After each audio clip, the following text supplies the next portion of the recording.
சில நேரங்கள் அவர் நம்மை நடத்துகிற பாதைகள் கடினமாக இருக்கலாம், கண்ணீரின் பள்ளத்தாக்காக இருக்கலாம்.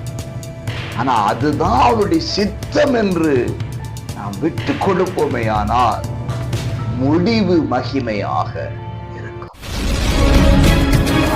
கிறிஸ்துவில் பிரியமானவர்களே, இயேசுவின் நாமத்தில் வாழ்த்துகிறேன். இயேசுவால் நீங்கள் ஆசீர்வதிக்கப்படுவீர்களாக.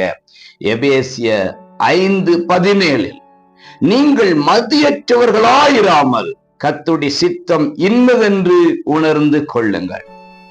கர்த்தருடைய சித்தத்தை யார் உணர்ந்து கொள்ள முடியும் என்றால் மதி உள்ளவர்கள், ஞானம் உள்ளவர்கள், புத்தி உள்ளவர்கள்.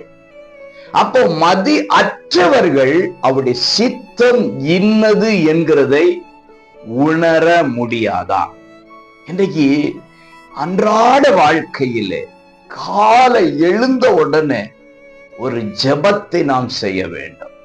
என்ன ஜெபம்னா, ஆண்டவரே உம்முடைய சித்தம் எதுவோ அதன்படி அதன் பாதையிலே என்னை நடத்தும் என்று.